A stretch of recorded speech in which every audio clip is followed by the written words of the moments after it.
Fresh killer. Yeah. All right, cool. Hey, how do you think the Bay Area hip hop landscape would be different if Mac Dre and the Jacka would have never passed away?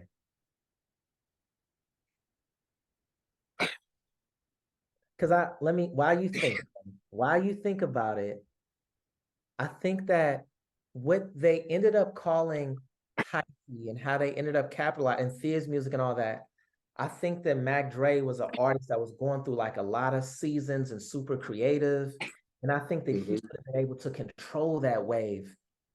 And it would have been different because it would have been inside his living soul.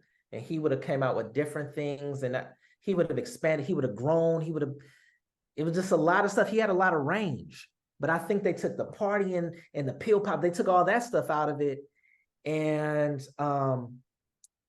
he wasn't able to like guide it to whatever the next level is and collaborate with all the people that he could have collaborated with.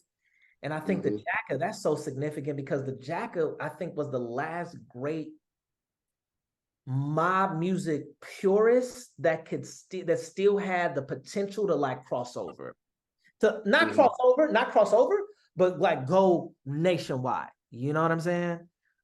Starting with Dre, especially after your explanation, it clicked up here for me. Mhm. With Dre, I think with Dre we would have had a Gucci Mane run before Gucci Mane had his run because Wow. Dre Ah. work ethic, Mhm. Dre work ethic, he was gonna drop hella tapes. You know what I'm saying? Dre go rap every fucking day, and he drop hella tapes. He produces his own shit. He had a band of producers already. So and Dre was well seasoned, and it was a smart nigga. He was a thinker. So all that shit would have been landed out. So Dre probably would have got with a label. It would have endorsed that, or he would have did it by himself. So Dre would have been bigger for sure, because the music started going where it's supposed to go to. So and it was landing properly.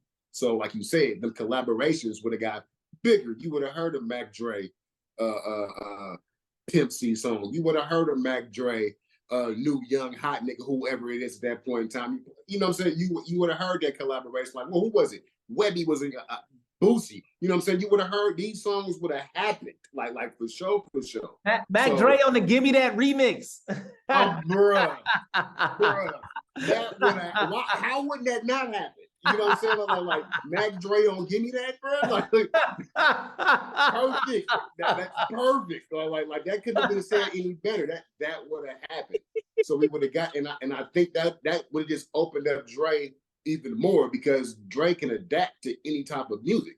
Yes. Like, okay, Dre can hop on obviously this hypey shit, but you could probably go put Dre on on that down south shit, and he can get off just how he got off on that. He's a fucking chameleon. He can get down. Now going to Jack would have just kept this shit like you said. He's a mob purist. We would Yes. have had more mob purist shit on the fucking soil, Yes. and we would have had. He would have said, "Fuck, I'm finna drop a classic mob album right now," and that would have happened. It won't be this long ass drought. Mm-hmm. And I don't think he wouldn't have got no bigger because I think he peaked out on how big he was, but he had enough ears to where he could have made a song where everybody would have liked it. You know what I'm Oh, saying? Like that's he had that melodic shit in his shit. He probably would have made a single. Everybody would have loved that single. well, I Jack should was dope say as fuck.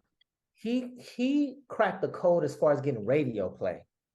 Yeah, Radio play. And naturally.